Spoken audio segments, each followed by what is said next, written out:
Welcome back. Shabbat Shalom again. We're going to continue our study in Revelation chapter 1. We just started in the study of the revelation of the Messiah. This is our third part here. We started last night, part 1 as an introduction, and then we continue getting into chapter 1 this morning. And now we're going to continue in chapter 1. Now, we start where John, the apostle, the Hebrew Israelite apostle, is on the island called Patmos. And he says, let's start at verse 9. I, John, who also am your brother and companion in tribulation and in the kingdom and patience of Messiah, Yahushua, was in the isle that is called Patmos for the word of Yah and for the testimony of Messiah, Yahushua. Now, that's where we finish. And let's start at verse 10. I was in the spirit on Yahweh's day and heard behind me a great voice as of a trumpet. Now, of course, it's very obvious. Yahweh's day is the Sabbath. How do we know that? Well, because he created the earth in 6 literal days. The earth was finished. Man and everything upon the earth was finished in 6 days. But then the 7th day, he created a block of time. And the block of time was a memorial to his power as creator and in his creation that he's already done. So that was the Sabbath. That's his day that he set for himself. You understand? So Shabbat Shalom, that's his day that he set for himself, the 7th day. And that's why man's number is 6. That's why you have in Revelation 13, 6, 6, 6. Okay? It's the dragon, the beast, and the false prophet. And we're going to go on to that as we get into Revelation 13. 6, 6, 6 is man saying, I'm God. That's what 666 is. That's man saying, I'm God. As the devil introduced that to Eve and then Adam, where he said, you shall be as gods. 666 is a worldwide system that we're now in, where man is saying, I'm God. Because the systems are man-made and man is in charge and they have their own God and they created themselves in their own system. And it's worldwide. Okay, 666. And so 7 is Most High. Most High said, no, I'm the creator. And this block of time that I created is a memorial to that fact. I'm the creator. Okay. So he was in the spirit on Yahweh's day. In the spirit, what is that? Well, brethren, if you ever have an experience with the Most High, if you've been born again, you've been born again of the spirit.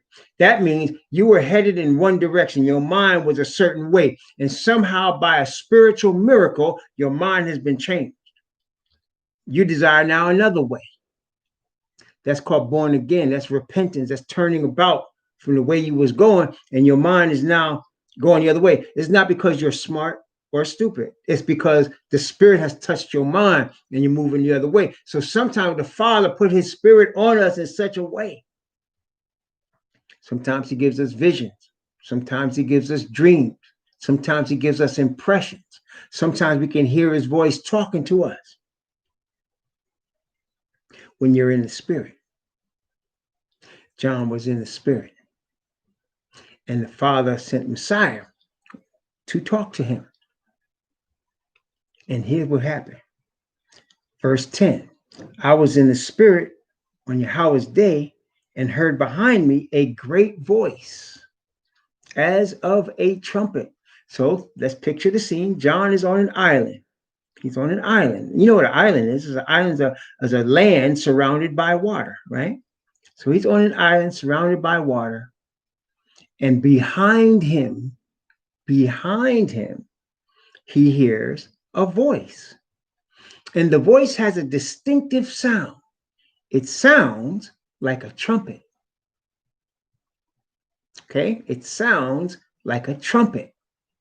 Now, let's look more into this in the scriptures. Let's look at Exodus chapter 19. Exodus chapter 19. In Exodus 19, The Father told Moses to have the people prepare to meet him. A special convocation that was going to be get together between the Father and the nation of Jacob's children. In Exodus chapter 19, we're talking about a trumpet's voice. That's why we're here in Exodus 19. We're talking about a trumpet's voice. Now, in the Bible, you do know whenever a trumpet is being blown, it's a warning, right? Whenever the Most High told Israel to blow a trumpet, it was a warning, a prelude to something. A prelude, usually, it could be a danger that's coming. It could be the preparation for something, like the trumpets on the first day of the 7th month. Trumpets blew as a preparation, a warning for the Day of Atonement that was to come on the 10th day of the 7th month. So the trumpets are a warning, a prelude, an introduction to something. So John heard behind him a voice, but the voice sounded like a trumpet sound. Okay, now in Exodus chapter 19, I'm going to start at verse 3 and read from verse 3 down to verse 6. And Moses went up unto the Most High, and Yahweh called unto him out of the mountain, saying, Thus shalt thou say to the house of Jacob, and tell the children of Israel, Ye have seen what I did unto the Egyptians, and how I bare you on eagle's wings, and brought you unto myself. Now therefore, if you will obey my voice indeed, and keep my covenant, then ye shall be a peculiar treasure unto me above all people, for all the earth is mine. And ye shall be unto me a kingdom of priests, and an holy nation. These are the words which thou shalt speak unto the children of Israel. Verse 7 and 8. Moses came and called for the elders of the people, and laid before their faces all these words which Yahweh commanded him. And all the people answered together and said, All that Yahweh has spoken, we will do. And Moses returned the words of the people unto Yahweh. Verse 9. And Yahweh said unto Moses, Lo, I come unto thee in a thick cloud, that the people may hear when I speak with thee, and believe thee forever. And Moses told the words of the people unto Yahweh. And Yahweh said unto Moses, Go unto the people and sanctify them today and tomorrow, and let them wash their clothes, and be ready against the 3rd day. For the 3rd day Yahweh will come down in the sight of all the people upon Mount Sinai. Okay, so he said 3 days from now, the Most High is going to appear, and all the people are going to hear them. They're going to hear me talking. They're going to know it's me. So they don't ever doubt you. Of course, that didn't stop them from doubting him, but that was the purpose. So now, 3 days later, and let's go down to verse 16, when the 3rd day happened. Okay, watch for the trumpet now. And it came to pass on the 3rd day in the morning, that there were thunders and lightnings, and a thick cloud upon the mount, and the voice of the trumpet exceeding loud, so that all the people that was in the camp trembled. So there was the 3rd day came, where Father said to Moses, I'm going to meet you, and I'm going to let all the people hear me. All 1,000,000 people are going to hear me. And they hear me, they're going to trust you, because they're going to know I've talked with you, and that I'm real, that Ahia, Ashar, Ahia. Okay, they're going to know. So now, the 3rd day, the trumpet voice came. Introduction, warning, prelude. And all the people heard it. It was exceeding loud, so that all the people that was in the camp trembled. And Moses brought forth the people out of the camp to meet with the Most High. And they stood at the nether part of the mount. And Mount Sinai was altogether on a smoke, because Yahweh descended upon it in fire. And the smoke thereof ascended as the cloud of a furnace. And the whole mount quaked greatly. And when the voice of the trumpet sounded long, and waxed louder and louder, Moses spake, and the Most High answered him by a voice. So there was a trumpet sound. And of course, after the trumpet sound, the Most High spake the covenant to the nation. Okay, let's compare that to Deuteronomy chapter 5. Deuteronomy chapter 5.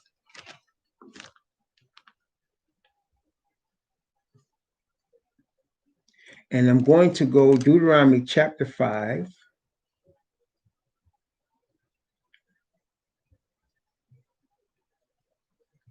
Same situation is being rehearsed, but there's other details here. I'm going to go to verse 22 of Deuteronomy chapter 5 and read down from there. These words Yahweh spake unto all your assembly in the mount out of the midst of the fire, of the cloud and of the thick darkness, with a great voice, and he added no more. And he wrote them in 2 tables of stones and delivered them unto me. And it came to pass, when ye heard the voice out of the midst of the darkness, for the mountain did burn with fire, that ye came near unto me, even all the heads of your tribes and your elders, and said, Behold, Yahweh our Most High have showed us his glory and his greatness. We have heard his voice out of the midst of the fire. We have seen this day that Yahweh doth talk with man, and he liveth. Now, therefore, why should we die? For this great fire will consume us. If we hear the voice of Yahweh our Most High anymore, then we shall die. For who is there of all flesh that have heard the voice of the living Most High speaking out of the midst of the fire as we have and lived?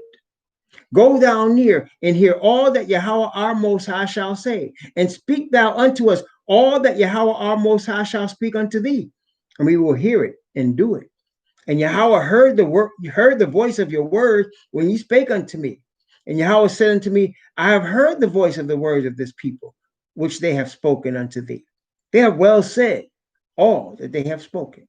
Oh, that there was such an heart in them, that they would fear me and keep my commandments always, that it might be well with them and with their children forever. Go say to them, get you into your tents again. So now the voice was so loud. The people approached Moses and said, please make him stop, because his voice is going to kill us.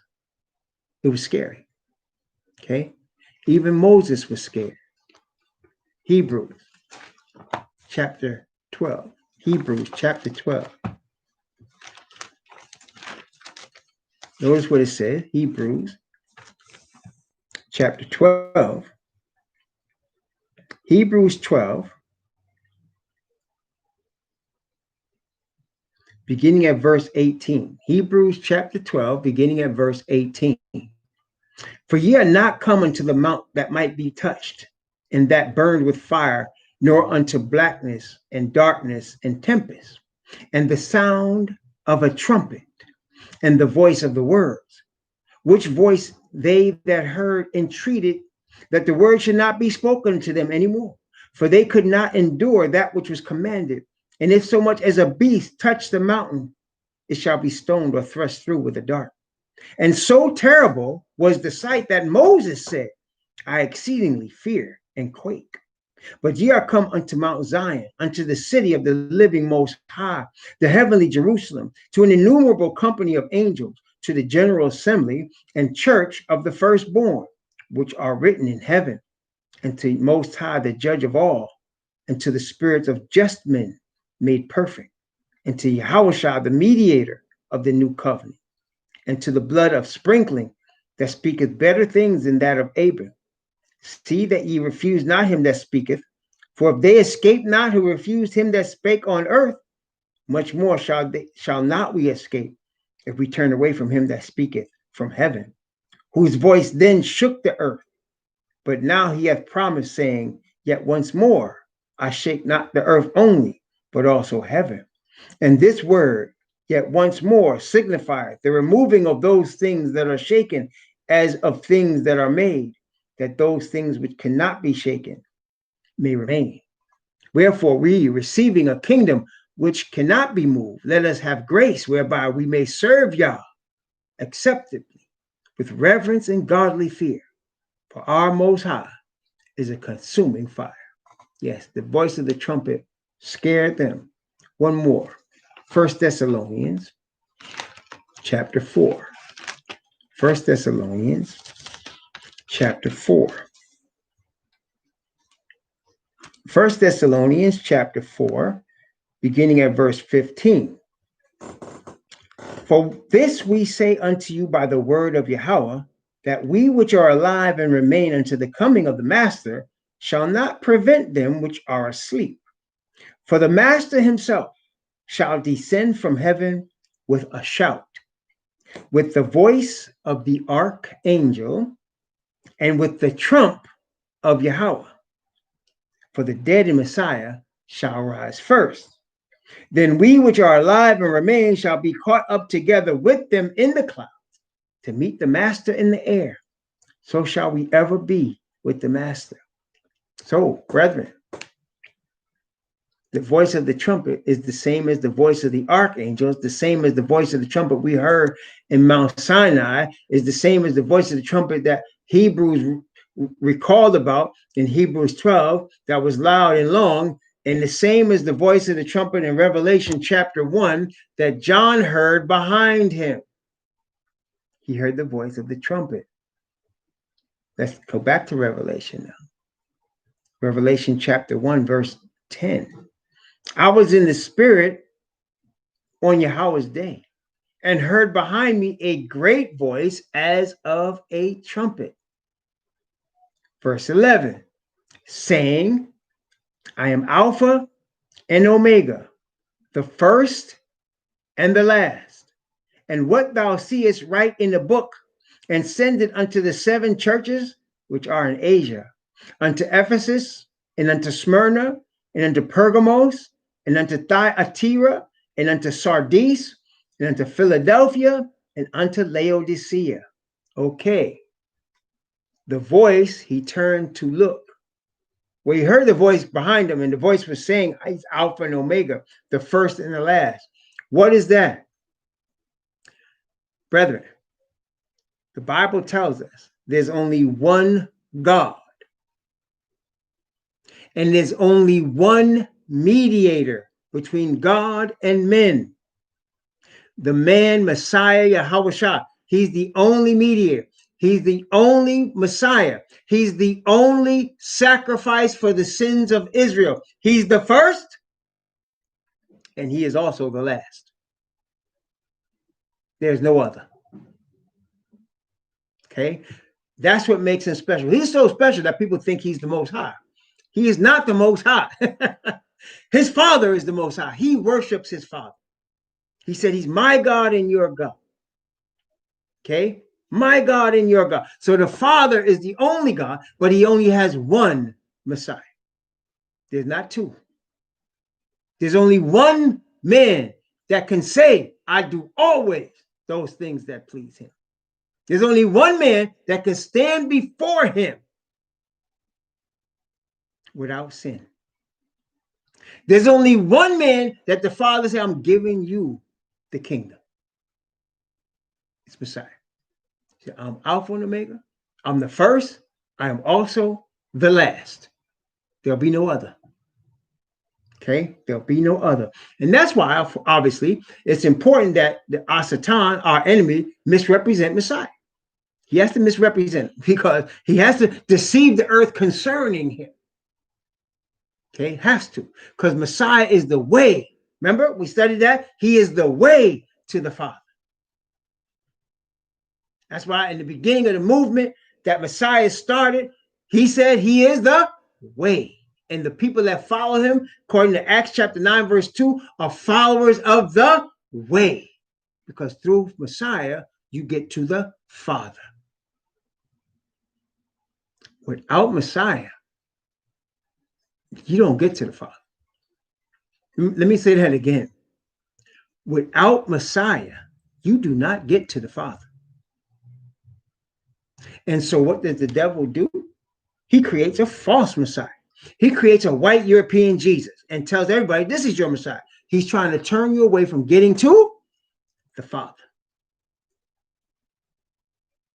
He creates institutions called church, and you have to go through the church to get to the Father, to try to turn you away from the only Messiah, Hebrew of the tribe of Judah Messiah. Yahushua. Okay?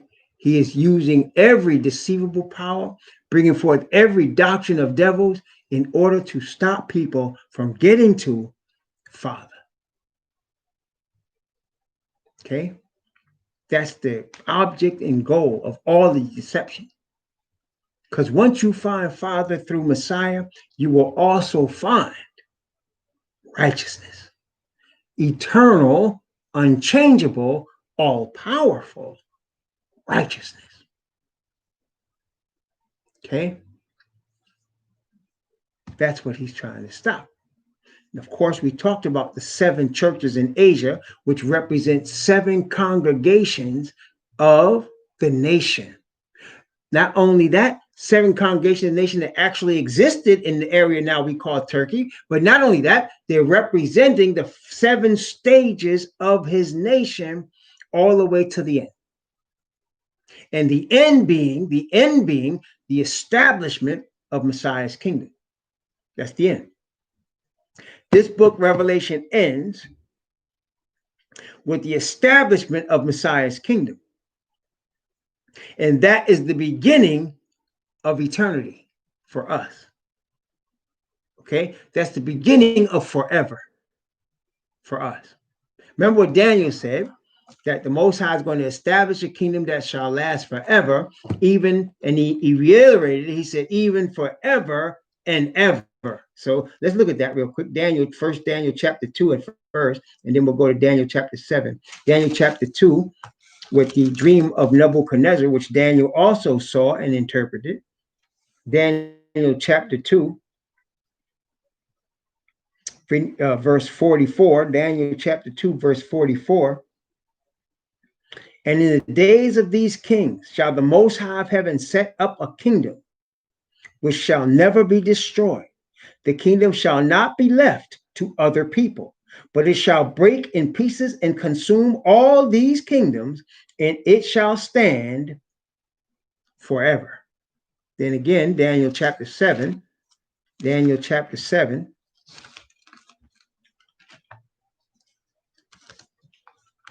Daniel chapter 7. And we're going to revisit this when we do Revelation chapter 4 and 5. But Daniel chapter 7, beginning at verse 13. I saw in the night visions, and behold, one like the Son of Man, that's Messiah, came with the clouds of heaven and came to the Ancient of Days, that's Father Yah.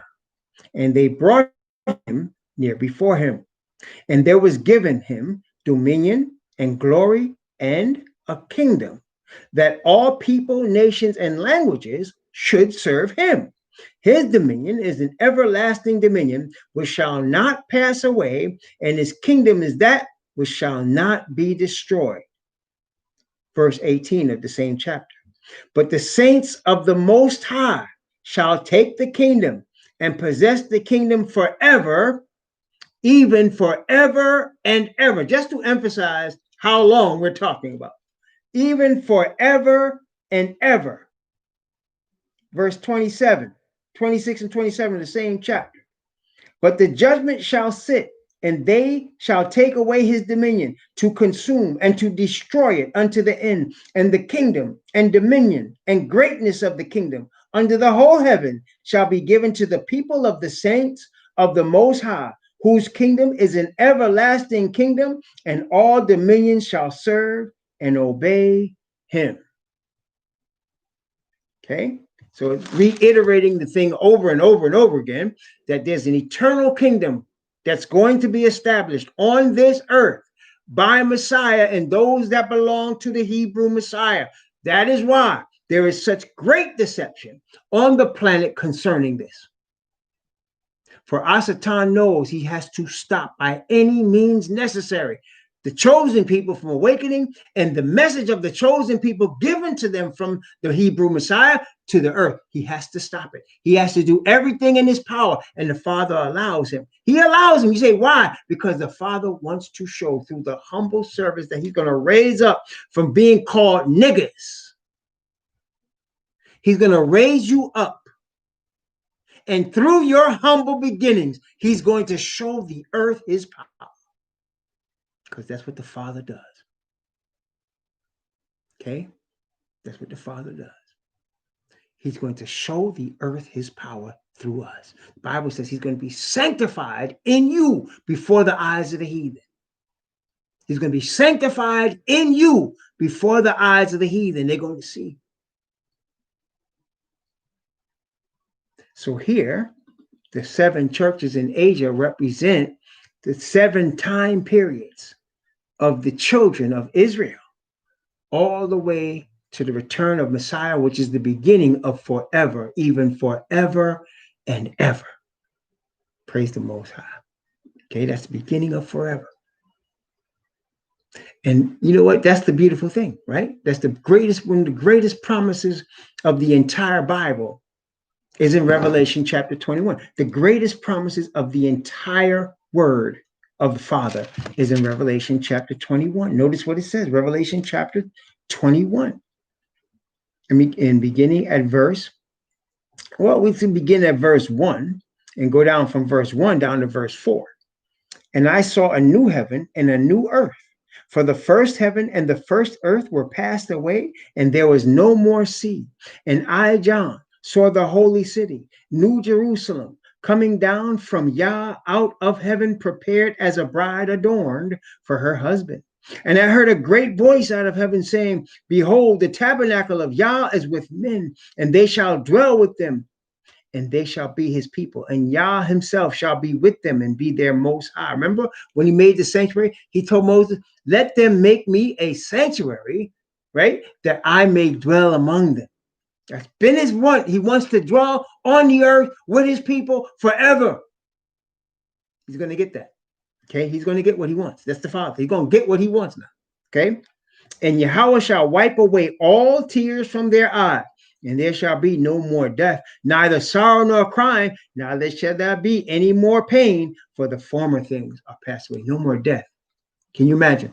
No more death, no more sorrow, no more crying, no more unrighteousness, no more deception, no more pain. Can you imagine? Forever, forever, even forever and ever. Again, one more. Don't get me on this theme, because this is what I'm looking forward to. This is what it's all about, brethren. Even so, let it happen. You understand? Even so, let it happen. Isaiah chapter 65. Isaiah 65. Notice what it says in Isaiah 65. It's the same thing, but he just says it a little differently to give you a little bit different spin on it, okay? Isaiah 65, verse 17. Look at Isaiah 65, 17. For behold, he says, I create new heavens and a new earth, and the former shall not be remembered, nor come to mind.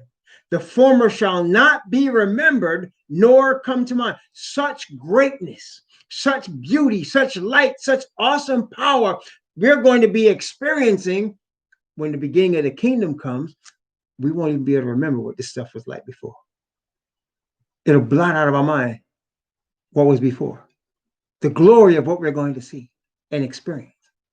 And also, those outside the city, when they see the glory of the city and the glory that covers us and the glory of the Messiah and the angels, they're going to realize all the lying, all the deception, all the dollar bills printed by the Federal Reserve that they were trying to stack up, all the gold in Fort Knox that they held is not worth it. It wasn't worth it. Then they'll find out, but it'll be too late. Okay? Because the glory of that kingdom is so overwhelmingly surpassing anything we could ask, think, or imagine. It's not even going to be able to bring to mind what this place was before. It shall not be remembered nor come to mind. Okay?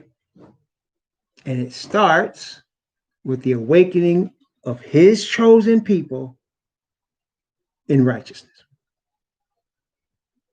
And that's where we are right now. So John heard this voice behind him. And the voice said these things. Before he turned and see, he heard it first, right? Revelation chapter 1. He said, and now verse 12. He says, and I turned to see the voice that spake with me. And being turned, I saw 7 golden candlesticks. So he hears the voice. He's on the island. Sabbath, the Spirit is on him. He hears a voice behind him, the trumpet voice. It's loud and it makes a distinctive statement. It says, Alpha, I'm Alpha and Omega, the first and the last. And then he says, what thou seest, write in the book and send it to the 7 churches in Asia. He names the 7 congregations. And then John turns to see. He's now going to turn, like all of us would turn. What is that? He turns to see. And the first thing he sees is 7 golden candlesticks. What does that tell you? The first thing he sees in the sky, 7 golden candlesticks. What was he seeing? He was seeing the first apartment of the heavenly sanctuary, where the 7 candlesticks are. That's what he saw. Letting him know that these messages are coming from there. Okay, let's look again. Verse 13, verse 12 and 13. And I turned to see the voice that spake with me, and being turned, I saw 7 golden candlesticks. And in the midst of the 7 candlesticks, one like the Son of Man, clothed with a garment down to the foot, and girt about the paps with a golden girdle. Now he sees Messiah. It was Messiah that was talking to him. It was Messiah that was the trumpet voice. It was Messiah that was there on Mount Sinai to introduce the Father. It was Messiah's voice that caused Moses to fear and quake before the Father even spake. From the trumpet sound, Moses called out, and the Father answered him by a voice. It's Messiah that's going to be the trump that we're going to hear. That's also the voice of the archangel. And it's Messiah that John saw in the midst of the candlesticks, because it's Messiah that is the high priest of Israel. He's the high priest of Israel. He intercedes for his people and his nation. That's what he's doing right now. He's Messiah as our high priest. Remember, John is a Hebrew Israelite. He is a descendant of the man whose name was Jacob, whose name was changed to Israel, who was a descendant of a man that's named Eber, whose name is Hebrew. He's a descendant. And he's talking to the Messiah, who is also a descendant. Okay? And he's saying, I heard this trumpet voice. I turned to see who this was talking to me. And I saw 7 golden candlesticks. And in behind the candlesticks, in the midst of them, Messiah. Now he goes on to describe Messiah. Verse 13, in the midst of the 7 candlesticks, one like unto the Son of Man, clothed with a garment down to the foot, and girt about the paps with a golden girdle. His head and his hairs were white like wool, as white as snow, and his eyes were as a flame of fire, and his feet like unto fine brass, as if they burned in a furnace, and his voice as the sound of many waters. And now the trumpet voice changes, and it's the many waters sound. Where did we see this before? We recently saw this, did we not? We saw this in our last study of Daniel. Yes, we did. Let's turn and look at Daniel chapter 10. Daniel chapter 10.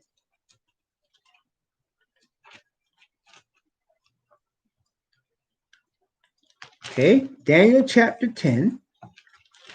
Remember how he was describing Revelation? He had on a golden girdle, right? And his eyes like a flame of fire, feet like burnt brass. Daniel chapter 10, verse 4, beginning at verse 4. And in the 24th day of the first month, as I was by the side of the great river, which is Hiddekel. Then I lifted up mine eyes and looked, and behold, a certain man, clothed in linen, whose loins were girded with fine gold of Upaz.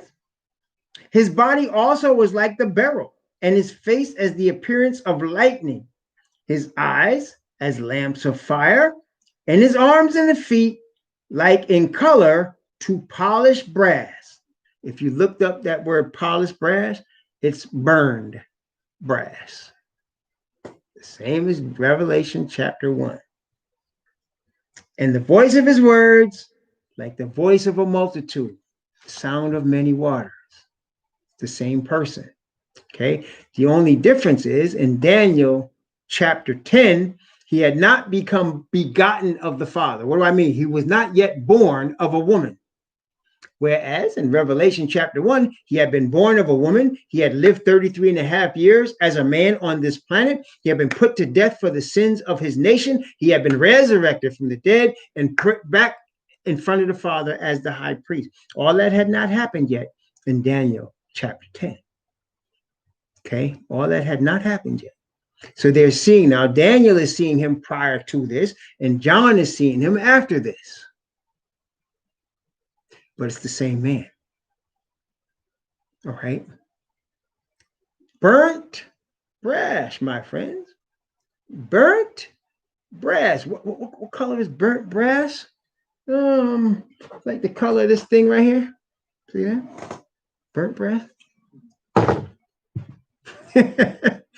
And somebody said, well, it doesn't matter what Messiah looks like. I guess it did matter to Caesar Borgia because he made him into a European man. And he took that European image and he put it all over the planet. Did he not? He took that European image and he put it in front of the slaves that they took from West Africa. He put that image in front of them for them to see, this is your Messiah and I'm your master. Did he not? He brought it with him when he went with his missionaries, his Mormon missionaries, his SDA missionaries, his Baptist missionaries. He took that image with him when they went to Africa, the image of the Caesar Borgia, Caucasian Jesus, okay, and the sons of Japhet. But yet the Bible said, this is what he really looked like, burnt brass. So if it was not important as to what he looked like, why did they keep planting that image in front of our faces for centuries? Was it not the same premise that created race? You know, race was created by the children of Japhet. You know that, right? I mean, didn't they say they were Caucasoid and we were Negroid and there's also Mongoloid? Did they not say that? And did they not say the Caucasoids were superior? They created this thing called race by their scientists, and they said the Caucasoid is superior. And they put that in all the schools so that you and I have been taught about the Caucasoid being superior. And then they make the image of Messiah into a Caucasoid, and they say, this is your savior. And they try to push to us that it doesn't matter. Really? Really? Really? Who's lying to themselves now? Who's lying to themselves? Who is being willfully ignorant?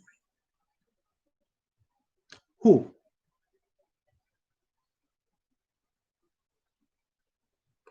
He looked like polished brass. He had woolly hair. Okay, woolly hair and polished brass kind of looks like what you would call an ex-slave. Kind of looks like that, doesn't it? Yes, it does. And it matters because that tells you what the tribe of Judah looked like. That tells you. So yes, it matters. Throws a whole different spin on the whole religious system. Do you know that recently the Pope appointed an archbishop that was in ADOS? Do you know that? Recently, he appointed an archbishop that's in Ados. You know why is that important? Because the archbishops are from the crew of archbishops that are worldwide in the Catholic Church. Is from that pool of archbishops that they take the next pope. I'm not saying they're going to make an Ados the next pope. Maybe they will, maybe they won't. But he's trying to head the awakening off at the pass. But unfortunately for him, the Father has designed that this awakening should take place. So there's nothing anyone can do to stop it. That's the thing, one of the things I love about the Father. His word will come to pass, and there's no one and nothing that can stop it. Only thing the enemy can do is cause us to use our free choice to go against his word. That's all the enemy can do. He can cause us, induce us, bribe us, fear, and put fear into it to cause us to go against the truth. That's all he can do. He can't stop it. He cannot stop the outcome that's already determined by the Father. Cannot stop it. So as long as we remain faithful to the Father, as long as we remain faithful to the conviction of truth, we're headed in that direction, and there's nobody that can stop it but our own choice. That's the only one that can stop it. His word is going to come back, the Bible says, and it's not going to return void. It's going to accomplish that which he pleases, and it's going to prosper wherever he sends it. So this is one of the things we should hang our hats on if we're followers of this truth. Understand that man cannot stop it. The devil, nor his imps, nor his system of Babylon, none of this can ever stop the Father's word from coming to pass. Father doesn't need us to make his word come to pass. It's going to come to pass. There's nobody that can stop it. Okay? Nobody. The only thing is whether we're going to use our choice to stay in paths of light or not. That's our choice. Okay, that's our choice. Just like Adam and Eve had the choice, don't eat of the tree, the Father said, and they decide whether they were going to do it or not. Always have a choice. Okay, but as far as the accomplishment of the Father's word, there is no power on the planet that's going to stop it. Nothing can stop it. I might be put to death. I might be stopped, but that power will, the accomplishment of his word will not be stopped. It will not be stopped. Okay, that's the good news. That's the real good news. Righteousness is going to win. At the end of the day, righteousness is going to win. All of the stuff of planet Earth is going to fade away. We're going to lose all the stuff of planet Earth. But at the end of the day, righteousness is going to win. And when the kingdom is established, as we just read, the old stuff will not come into our mind anymore. It's not even going to be remembered for the glory of what we're going to receive. Okay, praise Yah. So that's what's coming. So John saw him, John heard him, and he saw what he looked like. That wasn't going to be a surprise to John. You understand? It's not a surprise to John what Messiah looked like, except there was a power and a glory with it. That's what scared John, just like it scared Daniel. But in terms of him looking like polished brass, the Spirit made him write that. Why did he make him write that he looked like polished brass and they were all black? Because he knew where we were headed in these last days was going to be white supremacy. And that's where we live. We live in Eurocentric white supremacy on a worldwide scale. That's where we live. And he knew that. And so what did he do? He made sure we understood in these last days. That's what this book, Revelation, is for. It's for us. And he made sure we understood. But not only Father, because he can see. That's why he kept, remember, he emphasized, I am Alpha and Omega. I am the first and the last. I am he which was, which is, and which is to come. He emphasized that to let us know everything we are experiencing now, he already knows it. He's already ahead of it. And he was there before it. Okay? No coincidence. There's no such thing as coincidence with the Father. There's no such thing. Everything is a reason and a purpose that's eternal. Okay? And as we receive these things, these important eternal truths from the Father, it blesses us and strengthens us. Really does. Blesses and strengthens us. For us to understand, he knew from the beginning all of these things. For us to understand that as long as we are repentant and faithful to him, there is nothing that's going to stop the blessing from coming. Just as the children of Israel marching through that wilderness, and all of the heathen saw them coming, and they tried to stop them, and they knew there was nothing stopping them. They were coming. So that when they got to Jericho and Rahab told the spy, everybody's scared of y'all. Everybody's scared of y'all. You got everybody scared. They heard about you, what happened in Egypt. They seen you coming and they know they can't stop. That's what's happening now. Okay. The only thing is, at this particular moment, it looks like we're in the minority. We don't have any money. We don't own any large buildings. We're not billionaires. Okay. So that's what the contrast is.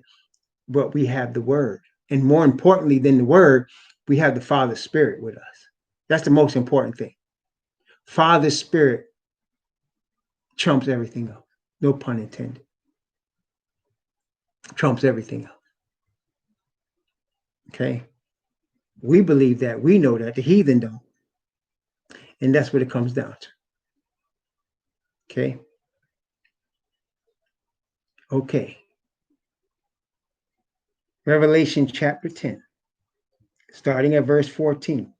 His head and his hairs were like wool, as white as snow, and his eyes were as a flame of fire, and his feet like unto fine brass, as if they burned in a furnace, and his voice as the sound of many waters. And he had in his right hand 7 stars, and out of his mouth went a sharp 2-edged sword, and his countenance was as the sun shineth in his strength. And when I saw him, I fell at his feet as dead. And he laid his right hand upon me, saying unto me, Fear not, I am the first and the last. I am he that liveth and was dead, and behold, I am alive forevermore. Amen. And have the keys of hell and of death.